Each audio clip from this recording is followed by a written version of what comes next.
Voter তালিকা নিয়ে epic নিয়ে হচ্ছেটা কি? যত কাণ্ড ভোটার তালিকা এপিক মানে ভোটার কার্ড নিয়ে। দেখুন এগুলো কি খুঁজছে জানেন? দেখুন কত ভোটার কার্ড, কত ভোটার কার্ড বস্তাবন্দি আবর্জনার মধ্যে শান্তিপুরে, এটা নদিয়ার শান্তিপুরে কত ভোটার কার্ড দেখুন, বস্তা ভর্তি ভোটার কার্ড। কথা বলবো প্রতিনিধি রঞ্জিতের সঙ্গে। রঞ্জিত, 24 নম্বর ওয়ার্ডে কালীতলা 24 নম্বর ওয়ার্ডে কি ঘটলো?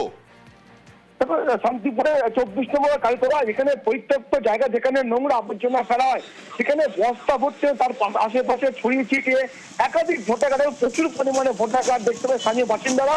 এরপর পুলিশের খবর গেলে পুলিশ গিয়ে সেই সমস্ত ভোটার কার্ড গুলোকে উদ্ধার করে নিয়ে আসে। তাই পুলিশ সূত্রে জানতে যাচ্ছে বিভিন্ন এলাকার এখানে ভোটার কার্ড রয়েছে, তবে কে বা কারা এখানে ফেলে গেছে সবটাই তদন্ত করে দেখছে।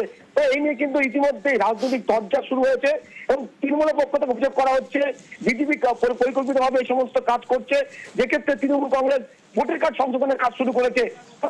তৃণমূলের দিকে অঙ্গুল গ্রহণ করেছে বিজেপির পক্ষ থেকে। ভোটের রাজনৈতিক চর্চা খুব স্বাভাবিক, কারণ একদিকে ভোটার তালিকা নিয়ে যখন তৃণমূল কংগ্রেস সরব, মমতা বন্দ্যোপাধ্যায় সরব, তখন ভোটার কার্ড উদ্ধার হচ্ছে বেশ কয়েকশো, যা দেখে মনে হচ্ছে তাতে তো রাজনৈতিক চর্চা তুঙ্গে উঠবেই। এসে দেখছি এনারা তুলছে, আমার ভাবি এত ভোটার কার্ড কোথার থেকে আসলো, কুপিয়ে ফেলে গেছে নাকি কে জানে। এরা শুধু একটু কমই লোক, মানে রাত্রে যাওয়া